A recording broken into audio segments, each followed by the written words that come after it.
Welcome to the Risk Wheelhouse, the podcast where we navigate the ever-changing seas of risk management and technology. Join your hosts, Ori Wellington and Sam Jones, as they steer you through the latest trends, insights, and strategies shaping the future of integrated risk management. Ready to chart a course towards success? Hop aboard and let's set sail into today's deep dive. You ever get that feeling like you're trying to wrap your head around something big, something really important, Yeah. Like it could really impact how you do your work or just like your understanding of how the world works. Totally, yeah. But there's just so much information out there. It's like drinking from a fire hose. Yeah. What you really want is like that shortcut, those key insights, without having to wade through all the noise. Yeah. And that's exactly what we try to do here, That's right? the goal. We take a deep dive into some fascinating material and pull out the really valuable stuff. The stuff that you need to know. The good stuff. The good stuff. All right, so today you've brought us a really interesting piece, Yeah. an article from the RiskTech Journal by Wheelhouse Advisors. Yeah. And it's called Culture, Conduct, and Consequences, the Operational Risk Lens on Today's Most Dangerous Failures. Yeah. And this really gets at like a huge shift in thinking about why organizations fail, It does. why big problems happen. It really does. And, for years, we've looked at these big corporate failures. Yeah. And everyone's first thought is always, okay, systems crashed or someone didn't check all the compliance boxes. Right. This article kind of flips that on its head Yeah. and suggests that a lot of these failures are actually rooted in something way less tangible. Something much harder to measure. Yes. Yeah. Much harder to measure. The culture of an organization and how people actually behave. Yeah, behavior. Yeah. You think about some of the big headline-grabbing scandals like misconduct in treating rooms Right. or whistleblowing programs that completely fail to protect the people who are brave enough to speak up. Yeah, or they don't even exist. They're just for show. Yeah, exactly. It's not just like a server crashing or a technical glitch. No, it's much deeper than that. It's a much deeper issue, and that's what I think is so interesting about this article. It is, yeah. So let's unpack this a bit. Okay. Why is this focus on culture and conduct so front and center right now in the world of operational risk? What's driving this shift? What's going on? Well, the article kind of digs into that. Yeah. And it's really interesting to see how the regulatory landscape has changed. Mm-hmm. It specifically mentions, APRA, the Australian Prudential Regulation Authority, Yeah. and the ECB, Yeah. the European Central Bank, Yeah. and how they're starting to view culture and conduct as a core part of operational risk. So it's not just a nice to have anymore. No, it's not a box-ticking exercise anymore. It's really integrated into Into how they view risk. Yeah. how they view risk. So it's not enough now to just have the right policies and procedures written down somewhere. Right. To say, okay, we've got a great whistleblowing program. Right. You actually have to demonstrate that you can identify when things are going wrong. Mm-hmm. Not just that outright misconduct, but also the early warning signs. Yeah, those little red flags. The article calls them weak signals. Yeah, and even more importantly, how you respond to those signals. It's not just about identifying them, it's about having that culture in place where those issues are taken seriously and actually dealt with. It's about taking action. Taking action. Not just awareness, Yeah. but actually doing something about it. Right. So how does this new emphasis on culture and conduct change how companies should be approaching operational risk management? Well, ORM, it's kind of the common term for it. Yeah. This article argues that ORM needs to go beyond the traditional GRC framework. So governance, risk, and compliance. Yeah, governance, risk, and compliance. Yeah. It needs to actively consider these more human elements, Yeah. those behavioral cues, how effectively people escalate concerns internally, and just the overall health of the organizational culture. So this is where it starts to get really fascinating. Right. The article suggests that ORM is becoming the central point, this convergence point, where an organization's risk culture, Yeah. its oversight of conduct, and its ability to kind of weather disruptions, what they call enterprise resilience, it's where all of that comes together. Yeah, it's really about moving away from just checking boxes Mm-hmm. and towards understanding how people actually work within an organization Yeah. and how those human dynamics can potentially lead to a failure. And this is, we're just scratching the surface here, right? Right. Luckily, Wheelhouse Advisors has put together this really great series called Culture, Conduct, and Consequences.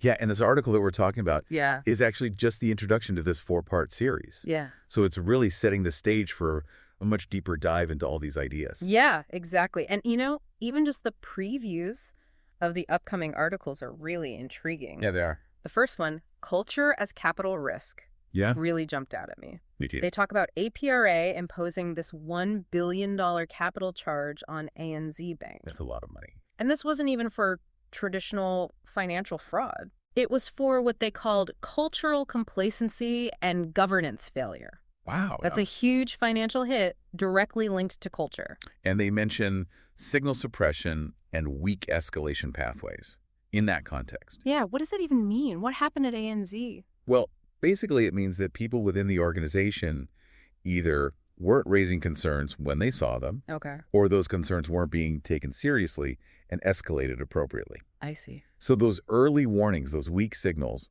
were basically ignored.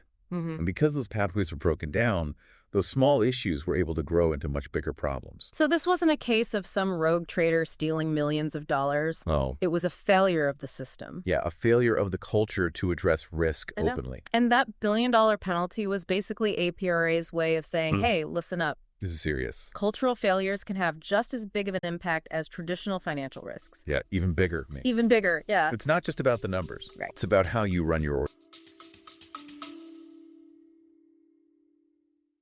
Are you ready to see risk management in action?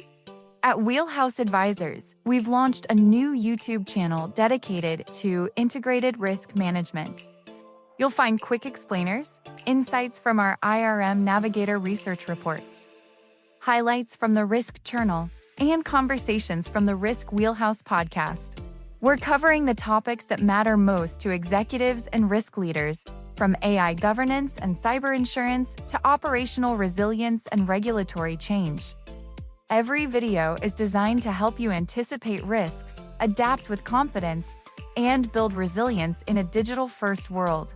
In our first video, we explain how ISO 42001, the EU AI Act, and the NIST AI Risk Management Framework can work together as a unified playbook for AI risk. Subscribe today at youtube.com/@wheelhouseadv and get the latest insights delivered directly to you. That's youtube.com/@wheelhouseadv. Subscribe now and stay ahead of the risks that matter most. organization. Exactly. And then the next article, The Risk of Unheard Warnings, Yeah. really gets at this idea of signal suppression. Uh-huh. It talks about how a lot of these huge operational failures actually start with those tiny overlooked risk signals. Yeah, those whispers in the hallway. Yeah, those little things that people notice and then they kind of brush them under the rug. Yeah, or they think, oh, someone else is probably taking care of that. Exactly. But nobody does. And then suddenly it's a 5-alarm fire. Right. And they say that ORM needs to develop the ability to elevate these weak signals effectively. Yeah, before they blow up into something massive. Before it's too late. And it's not just about building the right systems. Right. It's about creating a culture where people feel safe speaking up. Where they feel empowered to say, hey, something's not right here. And that their concerns will be taken seriously. And acted on. Otherwise, it's all for nothing. Exactly. Then we have When Culture Becomes a Control, which I think is a really provocative title. That's a good one. It sounds like they're exploring how regulators are actually baking the assessment of culture and conduct into their expectations. Yeah, that's right. So it's not just enough to have the right policies and procedures written down. You actually have to be able to demonstrate that you have a healthy and accountable culture in practice. Yeah, it's like walking the walk, not just talking the talk. And they specifically mention APRA, the ECB, Yeah. and the FCA, the UK's Financial Conduct Authority. Right. They're all integrating this into their supervisory frameworks. Yeah, so it's becoming a global trend. Yeah, it's not just one region or one country. This is the future of regulation. Yeah. And finally, operational intelligence. This one's all about the future. Yeah, this one's looking ahead. How tech and data are changing the game. Yeah, so what's the big idea here? Well, they're talking about a shift away from static assessments. Okay. You know, those periodic checks and control testing that happens maybe once a year. Right. Towards this more dynamic, real-time hub of operational intelligence. So always on. Always on. leveraging data and technology to get this constant understanding of an organization's risk profile. Yeah, it's like having a finger on the pulse. Yeah. Constantly monitoring. So instead of just looking at past incidents, Right. you can use data analytics to spot patterns and predict future risks.